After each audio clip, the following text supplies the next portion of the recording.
দর্শক আমন্ত্রণ আজকে চট্টগ্রামে। শুরুতেই শিরোনাম। চট্টগ্রামে শিশু ধর্ষণ মামলায় অভিযুক্ত একমাত্র আসামির বিচার কাজ শুরুর আদেশ আদালতের। কাল থেকে হচ্ছে সাক্ষ্য গ্রহণ। গতকালকে মামলাটি বিজ্ঞ আদালত আমলে নিয়েছেন, আজকে চার্জ গঠন করেছেন এবং আগামীকালকে আবার সাক্ষীর জন্য দিন ধার্য রয়েছে। চট্টগ্রাম মেডিকেলের সামনে অ্যাম্বুলেন্সের ফিটনেস ও কাগজপত্র পরীক্ষা অভিযানে ভয়ে রোগী পরিবহন করেনি বেশিরভাগ মালিক।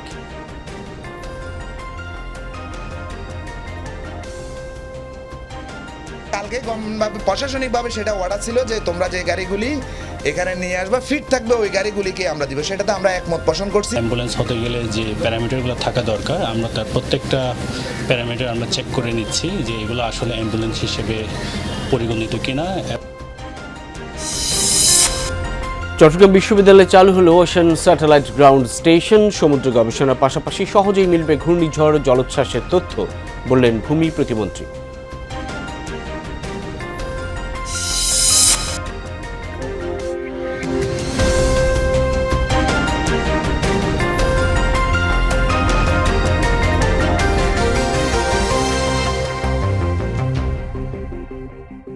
শিরোনাম দেখছিলেন আজকে চট্টগ্রামে। আপনাদের সাথে আছি আমি সাইফুদ্দিন রবিন। যাচ্ছে পুরো খবরে। চট্টগ্রামে শিশু ধর্ষণের চাঞ্চল্যকর মামলার বিচার শুরু হচ্ছে। আজ একমাত্র আসামির বিরুদ্ধে অভিযোগ গঠন করে বিচার শুরুর আদেশ দিয়েছেন আদালত। কাল থেকে শুরু হচ্ছে সাক্ষ্য গ্রহণ। প্রথম দফায় 9 সাক্ষীকে হাজির করতে বলা হয়েছে।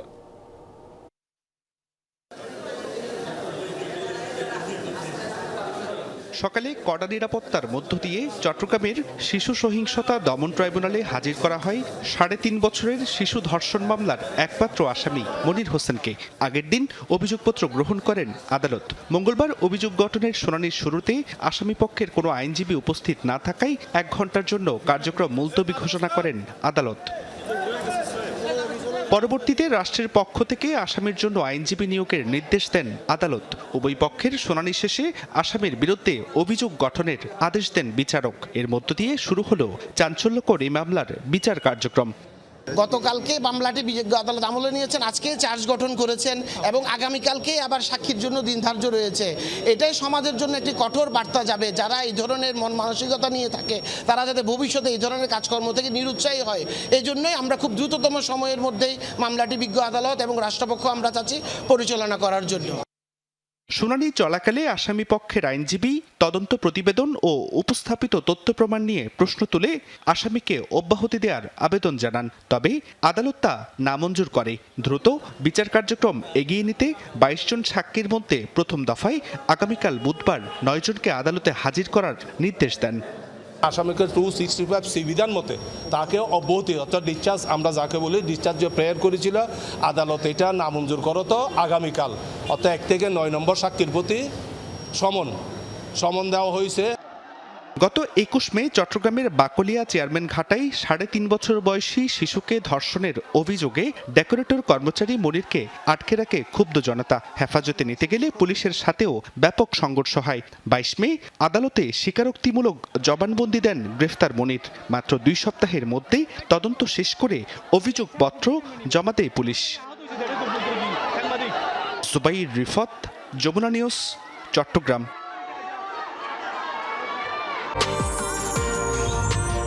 বাংলাদেশের প্রথম 5D AI ইনভার্টার যুক্ত সর্বোচ্চ বিদ্যুৎ সাশ্রয়ী যমুনা এয়ার কন্ডিশনার। কক্সবাজারের মাতামুহুরীতে ব্যবসায়ীর বাড়িতে ডাকাতির পর মা মেয়েকে সংঘবদ্ধ ধর্ষণের অভিযোগ উঠেছে। এই ঘটনায় অভিযান চালিয়ে 6 জনকে আটক করেছে পুলিশ। সোমবার রাত 2:30টার দিকে উপজেলার পূর্ব বড় ভেওলা ইউনিয়নে এই ঘটনা ঘটে। পুলিশ ও স্থানীয়রা জানায় 10 থেকে 12 জনের একটি সশস্ত্র দল বাড়ির জানালার গ্রিল কেটে ভেতরে প্রবেশ করে।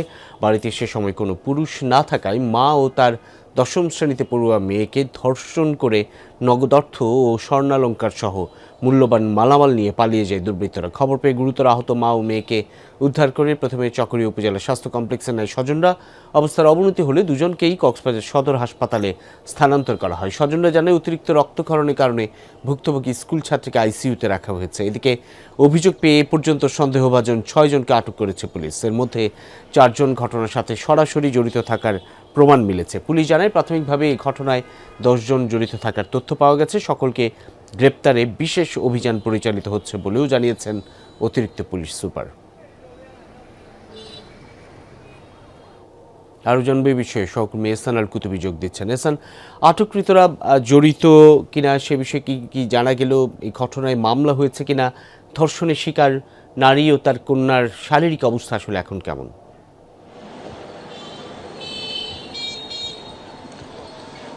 হ্যাঁ রবিন, আমাদের কাছে সর্বশেষ যে তথ্য সে তথ্য হচ্ছে যে 6 জনের কথা আমরা বলেছি, সেই 6 জনই এখনো পর্যন্ত আটক রয়েছে এবং পুলিশের যে অভিযান সেটি অব্যাহত রয়েছে। ঘটনার পরপরই কিন্তু পুলিশ ঘটনাস্থলে যায় এবং ঘটনার পর থেকে কিন্তু অভিযান চলমান রয়েছে। আর হচ্ছে ঘটনাটা এমন অবস্থায় হয়েছে, অর্থাৎ 2:30 থেকে 3টার মধ্যে, এই আধা ঘন্টার মধ্যেই ঘটনাটা সংঘটিত হয় এবং যেহেতু বাড়িটা হচ্ছে একেবারে আলাদা, গ্রাম থেকে একেবারে আলাদা বাড়ি, যার কারণে ডাকাত দল খুব সহজেই ওই বাড়িতে ঢুকে গ্রিল কেটে স্বর্ণালঙ্কার সহ যাবতীয় জিনিসপত্র নিয়ে যেতে তাদের সুযোগ হয়েছে এবং আশপাশের মানুষ ছিল কিন্তু তারা অনেক দূরে। পরে ঘটনার পরপরেই কিন্তু স্থানীয়রা, আশপাশের যারা আছে স্বজন সহ সবাই এসে তাদের অবস্থা জানার পর পুলিশকে খবর দেয়। পুলিশ এসে এরপরে অভিযান শুরু করে এবং পুলিশ যেটি বলছে তাদের যে অভিযান সেটি অব্যাহত রেখেছে। এই ঘটনায় তারা 10 জনের প্রাথমিকভাবে তথ্য পেয়েছে, 10 জন এই ঘটনার সাথে সম্পৃক্ত ছিল এবং এই ডাকাতি কিন্তু কক্সবাজারের এই চকরিয়াতে প্রতি রাতেই হচ্ছে, প্রতি রাতেই কিন্তু এই ঘটনা, এসব ডাকাতির ঘটনা ঘটেই চলেছে। কিন্তু জি, নিশ্চয়ই আইন শৃঙ্খলা বাহিনী সে বিষয়ে তদারকি করবে। অনেক ধন্যবাদ সহকর্মী এহসান আল কুতুবী।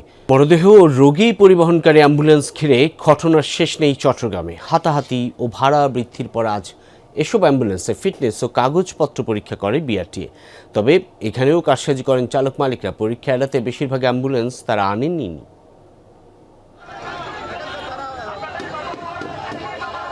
চট্টগ্রাম মেডিকেলের সামনেই অ্যাম্বুলেন্স চালকদের সিন্ডিকেট ও অতিরিক্ত ভাড়া আদায়ের বিরুদ্ধে এনসিপির কর্মসূচি চলাকালে দলটির কর্মী ও চালকদের সাথে হাতাহাতি হয় রোববার। পরদিন সোমবার এক বৈঠক থেকে অ্যাম্বুলেন্স ভাড়া 30% বাড়িয়ে নতুন তালিকা ঘোষণা করেন মেয়র। একদিন পর আরেক উদ্যোগ, এসব অ্যাম্বুলেন্সের ফিটনেস ও কাগজপত্র পরীক্ষা করা হয় মেডিকেলের সামনে। মালিক সমিতির নিবন্ধনকৃত অ্যাম্বুলেন্স 120টি, কিন্তু পরীক্ষায় আনা হয় অর্ধশতাধিক। বিআরটি এর পরিদর্শন টিম গাড়িগুলোর রেজিস্ট্রেশন, ফিটনেস সনদ, টেক্স টোকেন, রোড পারমিট এবং অনুমোদনহীনভাবে সাধারণ যানবাহনকে অ্যাম্বুলেন্সে রূপান্তর করা হয়েছে কিনা তা পরীক্ষা করেন। কয়েকটিতে অসঙ্গতি ধরা পড়ে। অ্যাম্বুলেন্স হতে গেলে যে প্যারামিটারগুলো থাকা দরকার, আমরা তার প্রত্যেকটা প্যারামিটার আমরা চেক করে নিচ্ছি যে এগুলো আসলে অ্যাম্বুলেন্স হিসেবে পরিগণিত কিনা এবং এখানে কনভার্টেড কোনো অ্যাম্বুলেন্স আছে কিনা, আমরা সেই বিষয়টা আমরা কঠোরভাবে আমরা দেখছি আর কি। সব অ্যাম্বুলেন্স না আনার ব্যাখ্যা দেন মালিক সমিতি। কালকে গমভাবে প্রশাসনিকভাবে সেটা অর্ডার ছিল যে তোমরা যে গাড়িগুলি এখানে নিয়ে আসবা ফিট থাকবে ওই গাড়িগুলিকে আমরা দিব, সেটাতে আমরা একমত পোষণ করছি। অ্যাকচুয়ালি সবগুলি অ্যাম্বুলেন্স তো একসাথে আসা সম্ভব না, কারণ আমাদের অনেকগুলি গাড়ি, আমাদের কিছু গাড়ি তো আমাদের ভাড়ায় থাকে। আমার গাড়িতে হচ্ছে চেসিস নাম্বার, গাড়ির ডকুমেন্ট আর এসি আর অক্সিজেন সিলিন্ডার বা ভিতরের রোগীর সেবার নিয়মিত যা যা আছে তা চেক করা হয়েছে। সবগুলো গাড়ির আপনার সবগুলো ডকুমেন্ট ফেল না, হয়তো একটা কাগজ ফেল বা দুটো কাগজ ফেল। পর্যায়ক্রমে সব অ্যাম্বুলেন্স পরীক্ষার কথা জানান মেয়র। একটা শৃঙ্খলার মধ্যে অ্যাম্বুলেন্স সমিতির মালিক এবং গাড়িগুলোকে আমরা আনতে চাই। এই জন্যই আজকে সমস্ত গাড়িগুলো আপনারা এখানে মাঠে দেখতে পাচ্ছেন। গতকাল আমরা যেটা বলেছি, this the first time the history in Chittagong medical college as well as the Chittagong যে তাদের গাড়িগুলোকে টেস্ট করা হচ্ছে। আগে কখনো এই ধরনের উদ্যোগ কখনো নেওয়া হয়নি। ফিটনেস ও প্রয়োজনীয় কাগজপত্র সঠিক পাওয়া গেলে বিশেষ স্টিকার লাগিয়ে দেওয়া হয় অ্যাম্বুলেন্সে। জুবাইর রিফাত, যমুনা নিউজ। কক্সবাজারের মাতামুহুরীতে ব্যবসায়ীর বাড়িতে ডাকাতির পর মা মেয়েকে সংঘবদ্ধ ধর্ষণের অভিযোগ উঠেছে। এই ঘটনায় অভিযান চালিয়ে 6 জনকে আটক করেছে পুলিশ। সোমবার রাত 2:30টার দিকে উপজেলার পূর্ব বড় ভেওলা ইউনিয়নে এই ঘটনা ঘটে। পুলিশ ও স্থানীয়রা জানায় 10 থেকে 12 জনের একটি সশস্ত্র দল বাড়ির জানালার গ্রিল কেটে ভেতরে প্রবেশ করে। বাড়িতে সে সময় কোনো পুরুষ না থাকায় মা ও তার 10ম শ্রেণীতে পড়ুয়া মেয়েকে ধর্ষণ করে নগদ অর্থ ও স্বর্ণালংকার সহ মূল্যবান মালামাল নিয়ে পালিয়ে যায় দুর্বৃত্তরা। খবর পেয়ে গুরুতর আহত মা ও মেয়েকে উদ্ধার করে প্রথমে চকরিয়া উপজেলা স্বাস্থ্য কমপ্লেক্সে নেয় স্বজনরা। অবস্থার অবনতি হলে দুজনকেই কক্সবাজার সদর হাসপাতালে স্থানান্তর করা হয়। স্বজনরা জানায় অতিরিক্ত রক্তক্ষরণের কারণে ভুক্তভোগী স্কুল ছাত্রীকে আইসিইউতে রাখা হয়েছে। এদিকে অভিযোগ পেয়ে এ পর্যন্ত সন্দেহভাজন 6 জনকে আটক করেছে পুলিশ। এর মধ্যে 4 জন ঘটনার সাথে সরাসরি জড়িত থাকার প্রমাণ মিলেছে। পুলিশ জানায় প্রাথমিকভাবে এই ঘটনায় 10 জন জড়িত থাকার তথ্য পাওয়া গেছে। সকলকে গ্রেপ্তারে বিশেষ অভিযান পরিচালিত হচ্ছে বলেও জানিয়েছেন অতিরিক্ত পুলিশ সুপার। চট্টগ্রাম বিশ্ববিদ্যালয়ে আনুষ্ঠানিকভাবে চালু হয়েছে দেশের একমাত্র ওশেন স্যাটেলাইট গ্রাউন্ড স্টেশন। উদ্বোধন করেন ভূমি প্রতিমন্ত্রী। এখন থেকে সমুদ্র গবেষণা, অনুসন্ধান ও পর্যবেক্ষণের পাশাপাশি সহজে ঘূর্ণিঝড়, জলোচ্ছ্বাসের তথ্য মিলবে বলে জানান তিনি।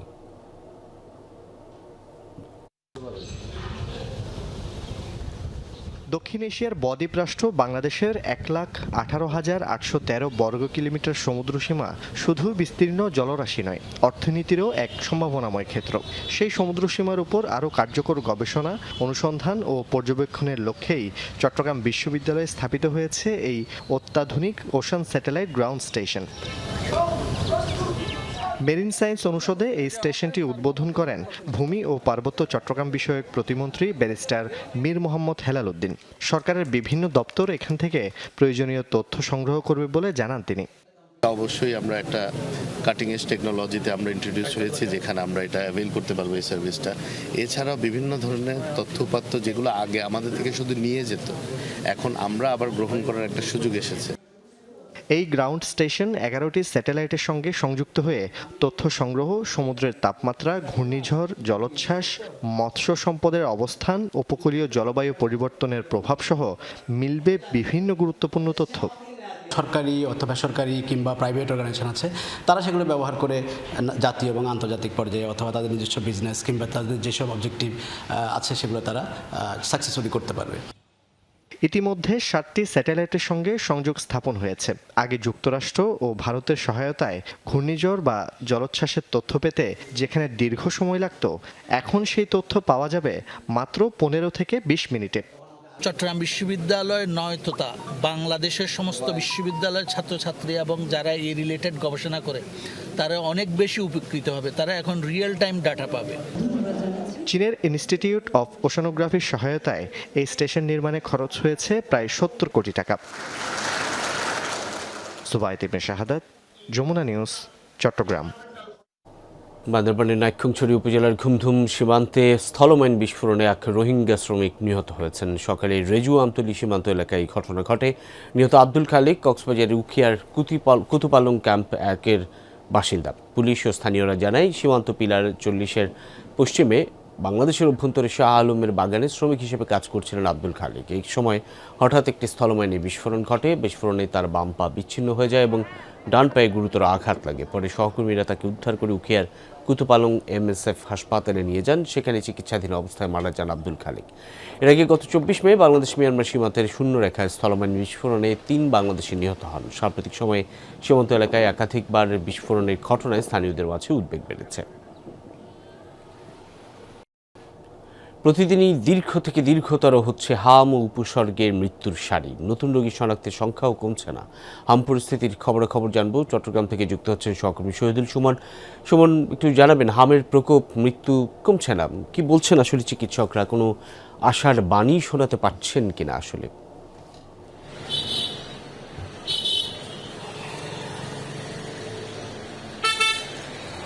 রবিন, চিকিৎসকরা যেটি জানিয়েছিল যে টিকাদান কার্যক্রম জোরদারের পর অর্থাৎ 3 থেকে 4 সপ্তাহ পর থেকে আসলে উপসর্গ নিয়ে হাসপাতালে ভর্তি কিংবা হামে আক্রান্তের সংখ্যা আসলে কমে আসবে। আমরা সেই ধরনের পরিস্থিতি আসলে এখনো পর্যন্ত দেখছি না। চট্টগ্রাম মেডিকেল কলেজ হাসপাতালের হাম ওয়ার্ডে এখনো পর্যন্ত প্রতিটি শয্যায় 2 থেকে 3 জন শিশু আসলে ভর্তি রয়েছে এবং উপসর্গ নিয়ে আসছে না আরো বেশি। আমি যদি আজকের দিনে সিভিল সার্জন কার্যালয় যে তথ্য সেই তথ্য দেয়, তাহলে 55 জন কিন্তু উপসর্গ নিয়ে চট্টগ্রাম মেডিকেল কলেজ হাসপাতালে ভর্তি হয়েছেন। এর মধ্যে আমি একেবারে যদি পুরো বছরের চিত্র বলি, সেক্ষেত্রে 2704 জন শিশু কিন্তু হাম এবং হামের উপসর্গ নিয়ে আসলে চট্টগ্রাম মেডিকেল কলেজ সহ আশেপাশের সরকারি বেসরকারি হাসপাতালে ভর্তি হয়েছে।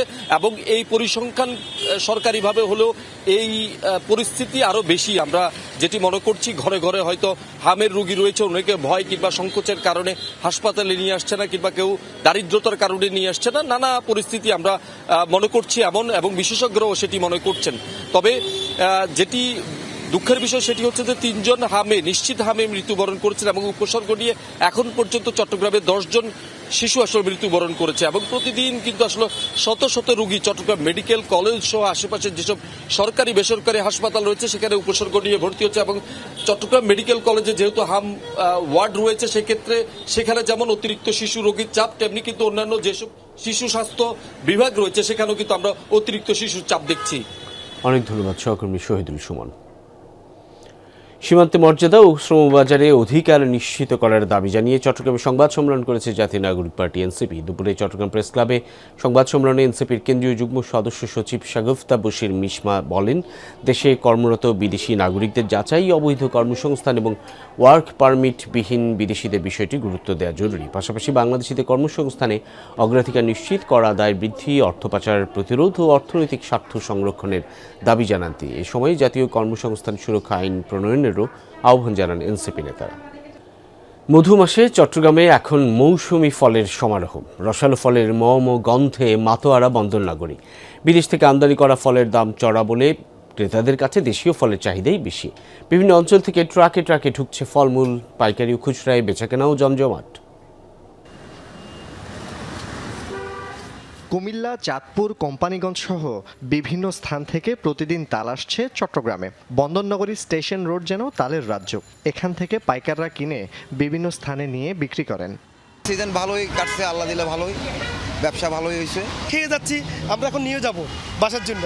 তাহলে এই জিনিসটা আমাদের সামনে আসছে, আমাদের খাওয়ার সুযোগ হয়েছে বলে আমরা এটা করতেছি। আল্লাহর অশেষ দানাগুলো আর কি, সেজন্য নিচ্ছি, বাচ্চার জন্য নিচ্ছি বাসায়। বছরে আমাদের একবার দুইবার হলো আমরা খাই, এটা আলাদা একটা স্বাদ আছে, মজা আছে। মধুমাস জ্যৈষ্ঠ মানেই মৌসুমি ফলের সমাহার। আম, কাঁঠাল, লিচু, আনারস সহ নানা ধরনের ফলমূলে সয়লাব চট্টগ্রামের সবচেয়ে বড় পাইকারি বাজার ফলমন্ডি। বিদেশি ফলের তুলনায় দাম কম বলে ক্রেতাদের কাছে চাহিদাও বেশি। দামটা মোটামুটি আলহামদুলিল্লাহ ভালো। দামটা মনে করেন 60 থেকে 80 টাকা 70 টাকা বিক্রি হতেছে। সবার একটা বিদেশি ফলের সাথে দেশি ফলটা মিলবে না কখনো। দেশি ফলের টেস্ট এটা অন্যরকম থাকবে। বাইরে থেকে আসলে অনেকদিন লেট হয়, ওখানে কেমিক্যাল যুক্ত হয়। নিম্নবিত্ত মধ্যবিত্ত আমাদের ক্রয় ক্ষমতার মধ্যে আছে এখন। দেশীয় ফলের দাম তো একটু কমই হয়, বিশেষ করে যেমন এই ধরনের এলাকাগুলোতে একটু দাম কম আছে। আপেল, কমলা, মাল্টা, আনারসহ অর্ধশতাধিক ফল আমদানি হয় বিদেশ থেকে, যা মিলছে ফলমন্ডির সব দোকান এবং আড়তে। তবে শুল্ককর বৃদ্ধির পর থেকে দাম চড়া। যেমন পাইকারিতে আনার 450 টাকা, আপেল 350 থেকে 380, মাল্টা 300 আর আঙ্গুর বিক্রি হচ্ছে 650 থেকে 700 টাকায়। খুচরা পর্যায়ে আরও বেশি। অতিরিক্ত দামের কারণে বিক্রি তুলনামূলক কম। এখন কম হইতেছে আমদানি, এখন কম হইতেছে ব্যাট বাড়ার গতিকে এখন কম হইতেছে। ব্যাট বেশি তো এখন। সরকারও যদি ব্যাটটা আরও কমায় দেয় তাহলে হয়তো আমরা কম দামে কিনলাম, কম দামে বেচলাম। এখন যদি বাড়ায় তাহলে তো আর কোনো সুযোগ নেই। ফল দাম বাড়ি যাওয়ার কারণে খুচরা কাস্টমারদের খাওয়ার উপযোগী হয় না। বান্দরবান নাইক্ষ্যংছড়ির দুর্গম পাহাড়ি এলাকায় দিনব্যাপী মেডিকেল ক্যাম্পে বিনামূল্যে চিকিৎসা সেবা এবং ঔষধ বিতরণ করেছে বিজেপি। সকাল থেকে সোনাইছড়ি ইউনিয়ন পরিষদ প্রাঙ্গণে চলে দিনব্যাপী এই মেডিকেল ও জনসচেতনতামূলক ক্যাম্পেইন। দুর্গম পাহাড়ি অঞ্চলে বসবাসরত 3 শতাধিক অসহায় ও দুস্থ মানুষকে দেওয়া হয় বিনামূল্যে স্বাস্থ্যসেবা। এরপর তাদের মাঝে প্রয়োজনীয় ঔষধ বিতরণ করা হয়। এই সময় শিক্ষার্থীদের মাঝে বিতরণ করা হয় শিক্ষা সামগ্রী, খেলাধুলার উপকরণ ও গাছের চারা।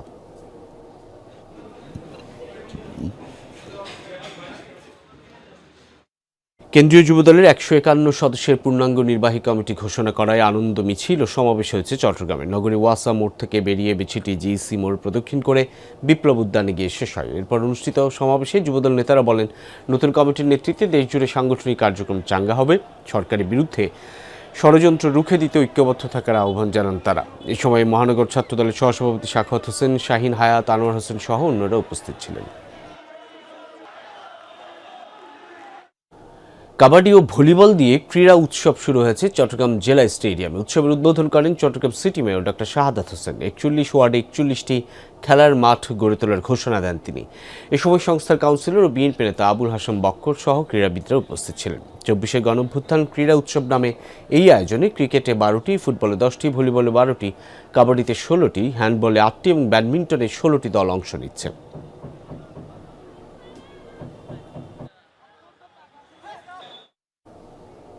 এই ছিল আজকের চট্টগ্রামের আয়োজন। এতক্ষণ সাথে থাকার জন্য ধন্যবাদ সকলকে।